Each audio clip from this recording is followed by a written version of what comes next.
So it's come to this. You finally decided that you want a suppressor, and now you're ready to pull the trigger.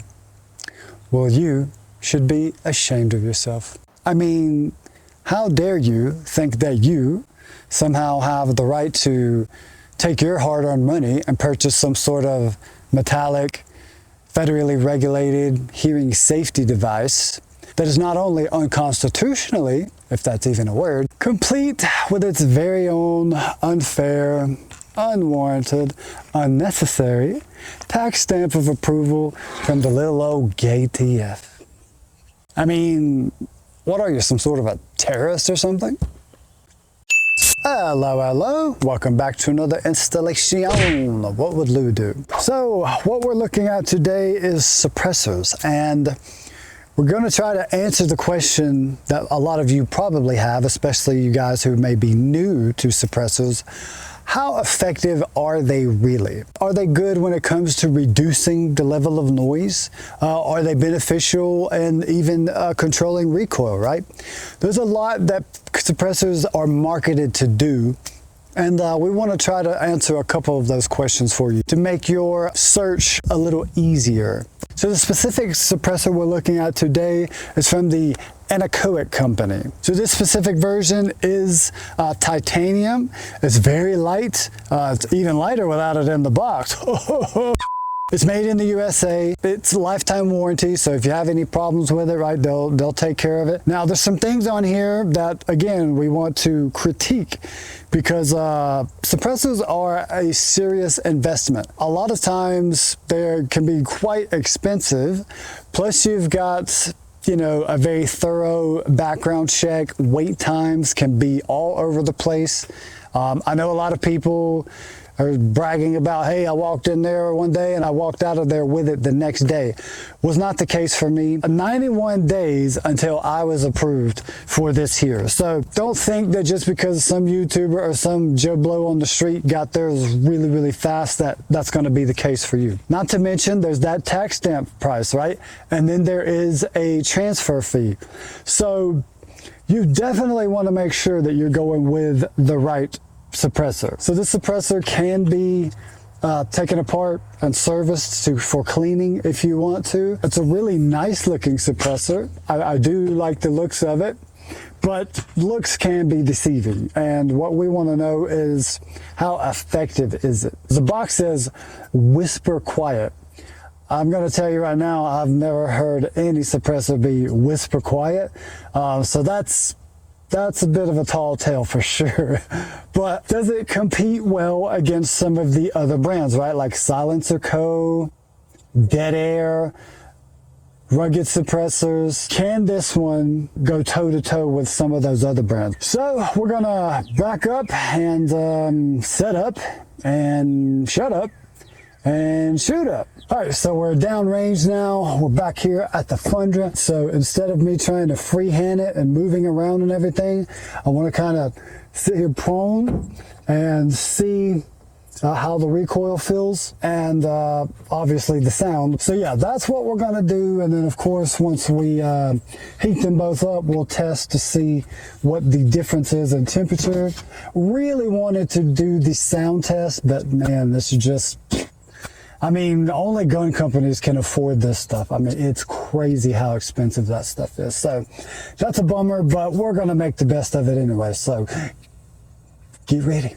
So we're going to start with the Sport 3 because this one is unsuppressed, and then we will go to the Sport 2 that has this suppressor on it. Okay, so go ahead, load her up, suits on. Like I said, I'm just going to use this as sort of a prop. All right, off safe.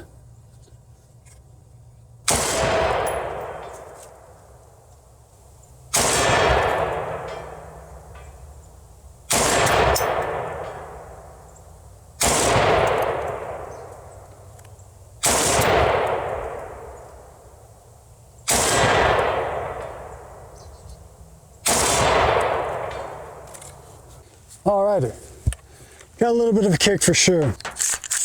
Let's see if we can see or feel any difference. Hopefully we hear a difference. All right, safety off.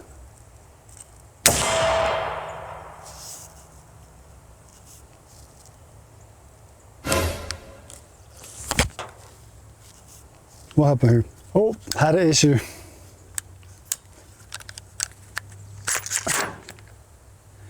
Failure to extract or failure to eject. So not good. Smith & Wesson, what you doing to me?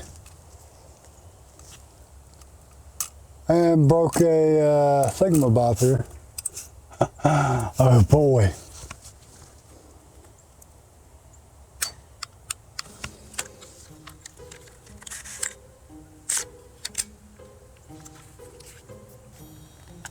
Okay, having some problems here.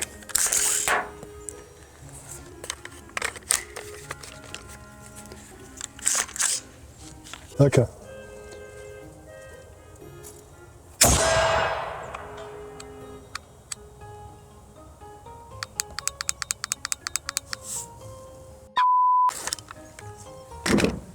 Another failure to eject.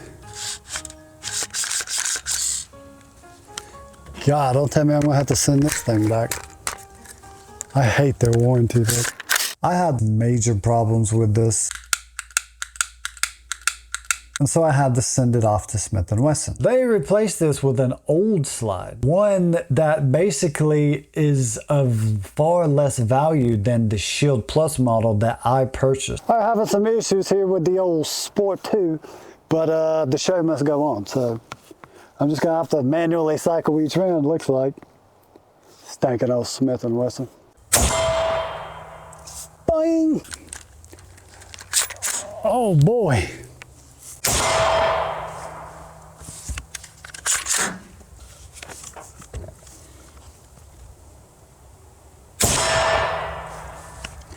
Okay, let's give this one a rest.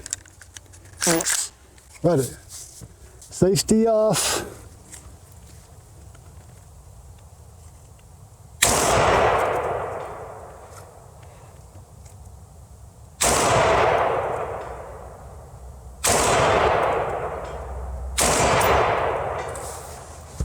Okay. Back again. Did I already cycle this around? I don't remember. Stinking old Smith & Wesson.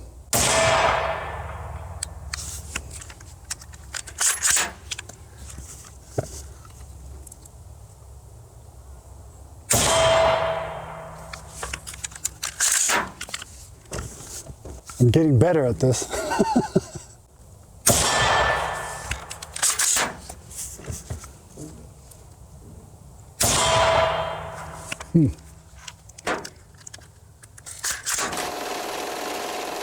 So one other thing I wanted to tell you guys was we have our little mascot here. My little bud, my little bud. But yeah, this is the mascot of the channel. This is Macy, or Messy as I call her. We're actually starting a GoFundMe for her hernia surgery that she needs. This lump right here, she has a hernia right there, and the surgeries are quite expensive, as you can imagine. We're just going to put that out there if you guys want to donate to the cause and fix this little princess up. This little princess, that's a little baby.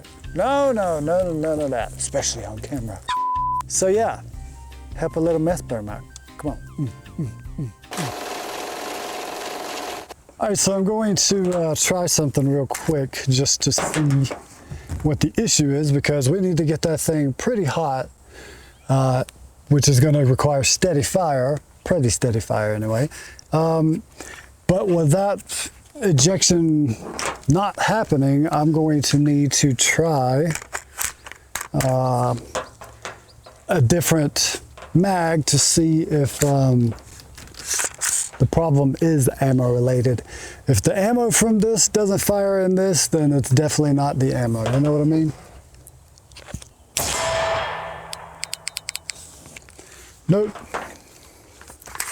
So it definitely is not ammo related. This is a problemo with the Sport 2 here. But I'm just gonna power through it and cycle it, shoot, cycle it, shoot. That time we had a failure to feed. Let's put that aside for right now. All I need is more ammunition against Smith & Wesson, boy, I tell you.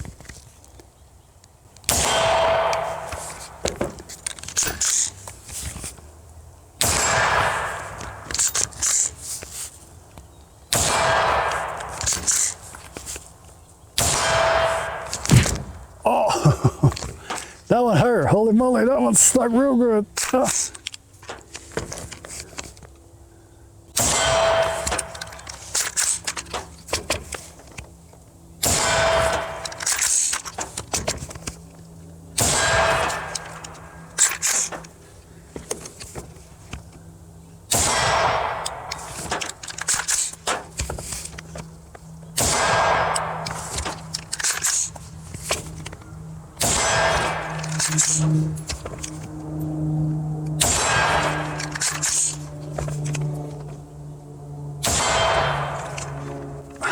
Yeah, I'm not gonna try that one again.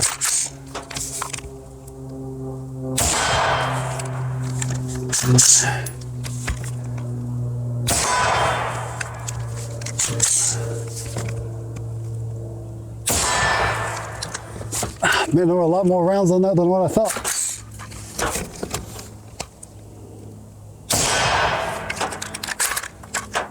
Alrighty, that's everything. So now, let's see what we get here. We're looking at 500 degrees. So the max, I don't know if you can read that or not, 505. After testing them like this to get them really, really hot like that, you kind of see where suppressor covers would come in handy. That way, because if you accidentally touch that, that's probably going to burn you. I'm not going to, 500 degrees, that's pretty darn hot. Out of curiosity, I just want to see how hot one of these will get.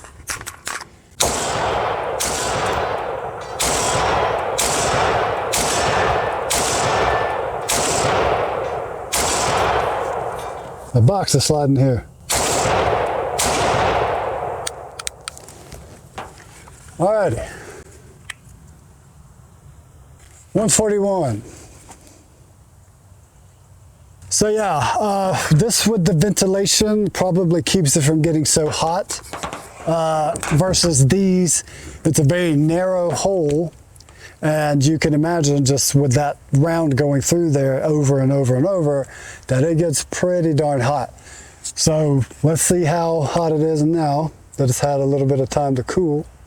So the max was 294 down there. So it takes a good bit of time for these things to cool off. So definitely, if you've been firing one, don't be eager to grab it right there because you're gonna get burned. All right, so I think that concludes our testing. We've got some pretty good feedback on unsuppressed versus suppressed, and so we'll see you guys back at the table and talk it out. By all intents and purposes, I would say that a suppressor is definitely a valuable commodity. It's good for home defense. Anything that could cut down on noise in a live situation, right, where you don't have time to grab ear pro and you're just like pow, pow, pow, is probably going to be very beneficial. So as far as this suppressor, right, the anechoic, I like it. Now, you know how I run this channel. I'm always honest. I got to give my honest opinion. Pricing on these, I would like to see those come down quite a bit. Quality is there. Lifetime warranty support is there. It is self-serviceable, and as far as knocking down the recoil, did do that. And also being really lightweight, right? So it won't fatigue you as much holding this out there versus holding it up with steel. It checks a lot of boxes. It just needs to check that money box and we will be good. So I think that just about wraps today's video up. If you found this video helpful, we ask that you strike that like, swirl that bell, subscribe and vibe with us and make us feel all appreciated, baby. We appreciate you guys for watching. As we always say, seek the Lord while he may be found, and call upon him while he is near, because he is near unto those that be of a broken heart, and save such that be of a contrite spirit. Draw near to God, and he will draw near to you. He resists the proud, but he gives grace to the humble. So cast yourselves down before the Lord, and he will lift you up. Till next time, take care and God bless.